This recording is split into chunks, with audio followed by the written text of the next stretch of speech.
వేరే వాళ్ళకి ఒక ఆదర్శంగా, ఎందుకంటే ఏదో లిక్కర్ బిజినెస్ చేసో లేదో ఇసుక మాఫియో అట్లా కాదు, మనకున్న తెలివితేటలని. ఇప్పుడు నాకున్న ఇంట్రెస్ట్ ఏంటి, యాక్చువల్గా నేను ఏ పనైనా మనసు పెట్టి చేస్తా. ఉద్యోగం కాబట్టి ఉద్యోగంలో ఎక్కడ ఇబ్బంది పడక చేసుకున్నాం. కానీ నా మైండ్లో ఏముంది, నాకు ఈ ఎంటర్టైన్మెంట్ ఫీల్డ్ అంటే బాగా ఇంట్రెస్ట్. దీన్ని నా మనసులో ఉన్న దాన్ని బయటికి తీసుకొచ్చింది మటుకు నిమ్మకూరు ప్రజలు, నిమ్మకూరు స్టూడెంట్స్. మరి అక్కడి నుంచి ఎంటర్టైన్మెంట్లోకి ఎలాంటి ఎక్స్పెరిమెంట్స్ చేశానంటే అసలు చాలామంది తెలియదు.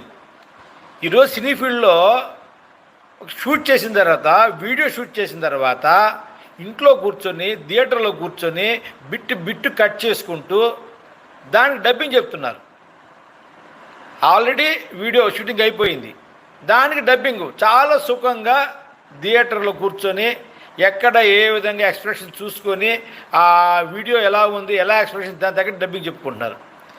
కానీ మనం చేసిన ప్రయోగం ఏంటంటే ఆల్రెడీ ఆడియో ట్రాక్కి అనుగుణంగా, ఆడియోకి అనుగుణంగా మనము వీడియో చేసాం. అంటే ఒక స్టేజ్ మీద ఆడియో ట్రాక్ వస్తూ ఉంటే దానికి అనుగుణంగా మరి వీడియో అంటే నటించాం. ఎక్కడ ఒక డైలాగ్ కూడా మిస్ కాకూడదు. ఒక డైలాగ్ మిస్ అయినా ఆడియో ట్రాక్ వెళ్ళిపోతూ ఉంటుంది.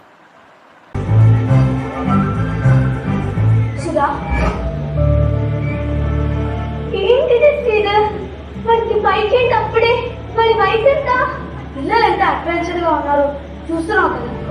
వాడు ఇప్పుడు టీనేజర్. నేను వాడి వయసులో ఉన్నప్పుడు నాకు కనీసం తొక్కడానికి సైకిల్ కూడా లేదు. అందుకే నేను మిస్ అయిన ఆ టీనేజ్ లైఫ్ ని వాడు ఎంజాయ్ చేస్తుంటే చూడాలనుకున్నాను. మరి అంత పెద్ద బైక్ భయంగా ఉందండి. డోంట్ వరీ కదా. డైలాగ్ మిస్ అయితే మొత్తం ఆ స్టేజ్ మీద ఉన్నటువంటి నాటకం మొత్తం ఖరాబ్ అయిపోద్ది. అంటే వాడు ఆడటకు ఆగదు కదా, అది వెళ్ళిపోతూ ఉంటుంది, మనం ఆపలేము దాన్ని. ఒక డైలాగ్ తేడా వచ్చేస్తుంది. కానీ ఇంతవరకు కూడా దాదాపు 6-7 డ్రామాలను మనము నిమ్మకూరులో చేయించినాము, స్టేజ్ వచ్చాము. 100% కూడా సక్సెస్. ఎలా అంటే ఆ డబ్బింగ్ వాళ్ళే చెప్పారు అనేది చూసినప్పుడు ప్రతి ఒక్కరు అనుకుంటున్నాడు.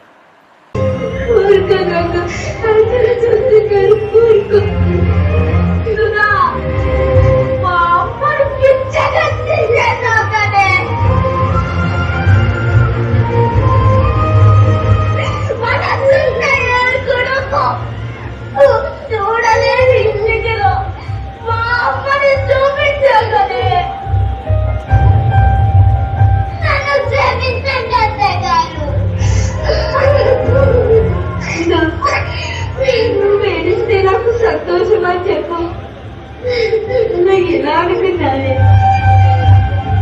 ఏ తల్లిదండ్రులైనా తన బిడ్డల జీవితాలు బాగుపడాలని కోరుకుంటా. అంతేగాని రోగాలు రావాలని, వచ్చిన రోగాలకు బిడ్డల జీవితాలు పరిపెట్టాలని అనుకో. ఏంటంటే మా బ్రదర్ అయితే ఎక్కడ పెట్టాడు కాలర్ ఫోను, ఆ మైక్ కాలర్ మీకు ఎక్కడ పెట్టాడు అని దగ్గరగా చేతులు వాళ్ళ కాలర్స్ చూడడము, గుండీలు ప్రదర్శించి చూడడము, లేదని పైనుంచి ఏమైనా ఏలాడ తీసాడా మైక్లను చూడడము అన్నీ చూశారు. అంటే డబ్బింగ్ వాళ్ళే చెప్పారు అనుకున్నారు, కానీ డబ్బింగ్ వాళ్ళు చెప్పలా. ఆడియో ట్రాక్ వస్తూ ఉంటే దానికి అనుగుణంగా వీళ్ళు యాక్ట్ చేశారు. ఇది మామూలు విషయం కాదు. ఇది మరి నేను ఎందుకు చేయగలిగానంటే నాకు ఇంట్రెస్ట్ ఉంది కాబట్టి ఈ ఫీల్డ్ నాకు ఇంట్రెస్ట్.